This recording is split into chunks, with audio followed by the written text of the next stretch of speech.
this is your SST class. Today we will continue our lesson number 4, map.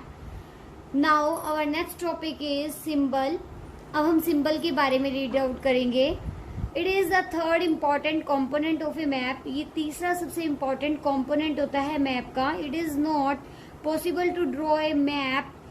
The actual shape and size of different features such as building, road, bridge, trees, railways, railway line और as a well हम actual shape जो होती है वो इसके अंदर दिखाते हैं. जैसे कि अगर मान लो कि कहीं पर अगर हमने पानी को दिखाना है तो हम ब्लू कलर से उसे दिखाते हैं, और अगर हमने कहीं पर पहाड़ दिखाने हैं, माउंटेन्स दिखाने हैं तो हम ट्रायंगल की शेप में जो माउंटेन्स की शेप देते हैं, या फिर कहीं पर रेलवे लाइंस दिखानी है तो हम लाइन ड्रॉ करके इस तरह की जो लाइंस होती हैं, देखिए इस तरह की लाइन ड्रॉ करके दिखाते हैं. रोड को हम इस तरह से शो करते हैं मैप के अंदर, और इसी तरह से ही रिवर वेल को हम इस तरह से शो करते हैं.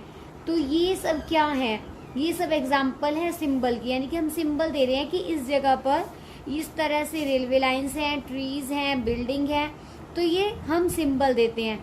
So they are shown by using certain letters, shades, colour, picture, lines.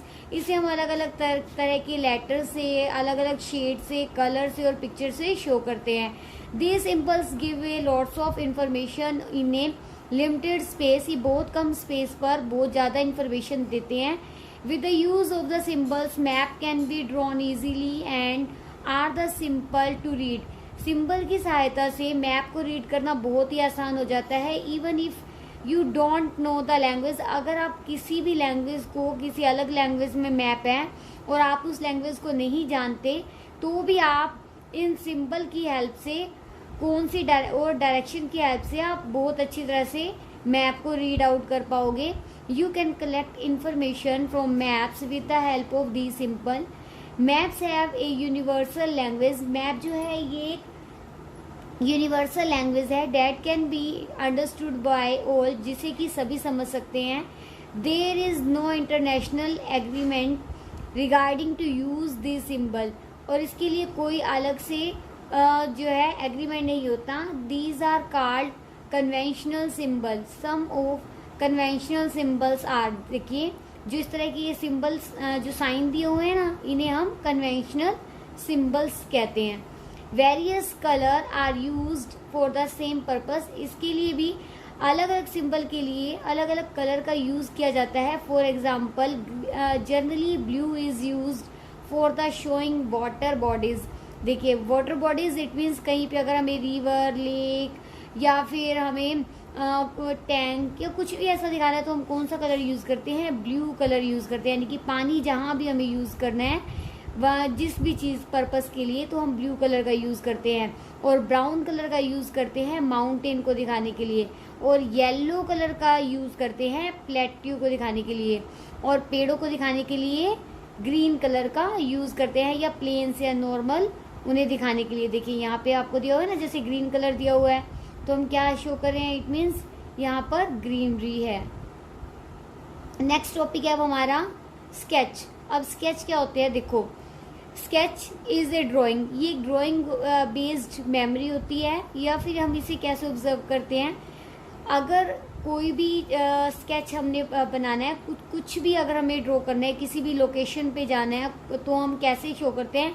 उसके लिए हम पहले स्केच बनाते हैं, और ये किस पे बेस्ड होता है? स्केल पे. स्केल हमने पहले वाले टॉपिक में किया था, वही उसी के थ्रू ही हम स्केच को बनाते हैं. Sometimes rough drawing is required for an area to tell where a particular place is located with respect to another place. Suppose you want to go to friend's house. देखिए example मैंने पहले भी आपको दिया था कि अगर आपको अपने फ्रेंड के घर पे जाना है तो हम कैसे जाएंगे? तो हम कहेंगे कि पहले लेफ्ट हम मुड़े, फिर उसके बाद राइट गए, और वहाँ पर हमने क्या देखा? वहाँ पर एक पार्क आया, और पार्क के बाद उसके बाद हमने फिर लेफ्ट टर्न किया, और लेफ्ट टर्न करने के बाद